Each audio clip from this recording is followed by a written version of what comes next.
Moody Tongue Brewing Company is the first 2 Michelin-starred brewery in the world. There's a line on their website that says, "We look forward to feeding your moody tongue," and I think that's a pretty great descriptor for the dining experience. Andrew, myself, and our friends Isabel and Justin went in summer of 2023 for their dining room experience.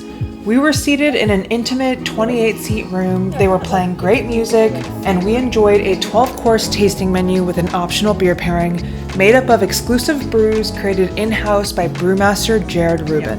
Executive Chef Jared Wentworth has received 10 Michelin stars over the course of his career. We even got to take a look around their brewery operations space, which was so cool. The fact that this is a brewery with a Michelin star makes the experience that much more unique. The cost of it all, $285 per guest for the tasting menu. The beer pairing was $75 per person, which came out to $98.06 total.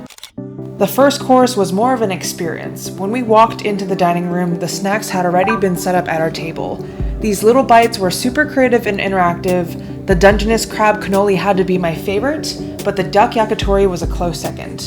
The rice lager was served in a thick, frosted mug, which just added to the experience and made it taste even more light and refreshing. At Moody Tongue, they follow a philosophy they refer to as culinary brewing, which is using a chef's mindset to highlight flavors and aromatics in balanced beers. They create recipes for their beers the same way a chef would for a dish, and the beers are great to drink on their own or paired with food.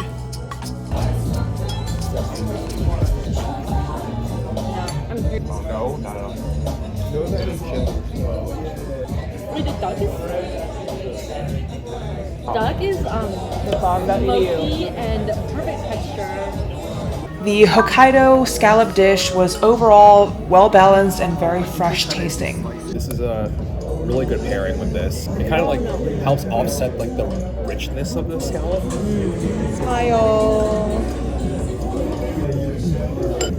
Yeah, it's a good pairing. It smells really nice, the beer. It does. You really get the yuzu from the smell. You do, yeah.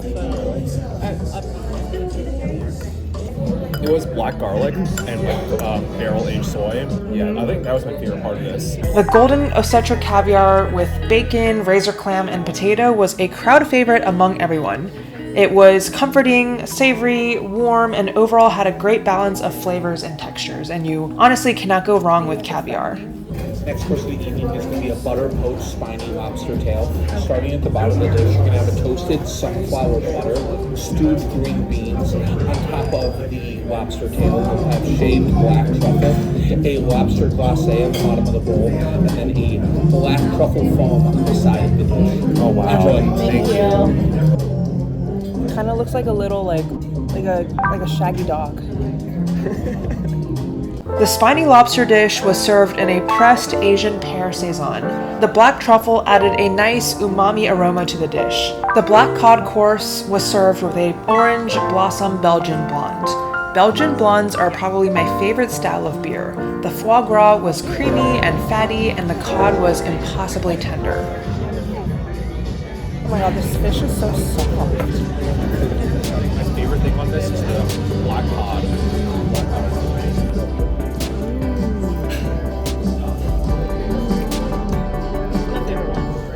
The glazed veal sweetbread was probably the only component of this meal that felt slightly off to me. I thought the texture was weird. Maybe I'm just not a fan of sweetbread, but everything else in the dish was delicious.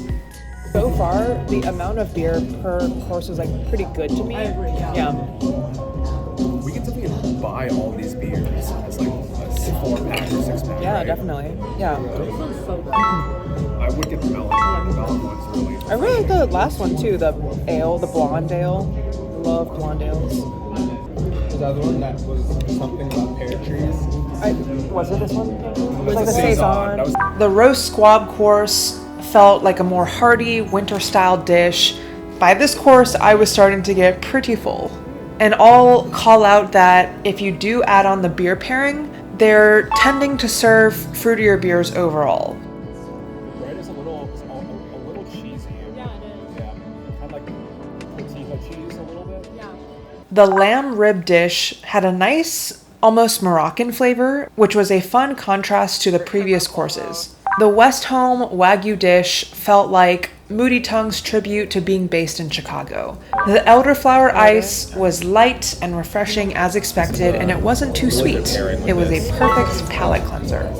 I don't know how to say this dish, so I'll just put the name here. This was a lovely, lighter, fruit-based cold dessert. That like jelly thing, the gelatinous thing, is like very soft. I like it. Yeah. I think that was my favorite part of this. The cake.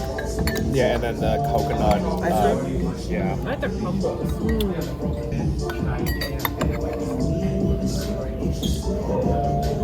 And the frozen parfait with chai, devil's food cake, caramel was so luscious, and I love the bourbon barrel-aged barley wine that it was served with. Don't drop it this time. I know. Cheers. Cheers.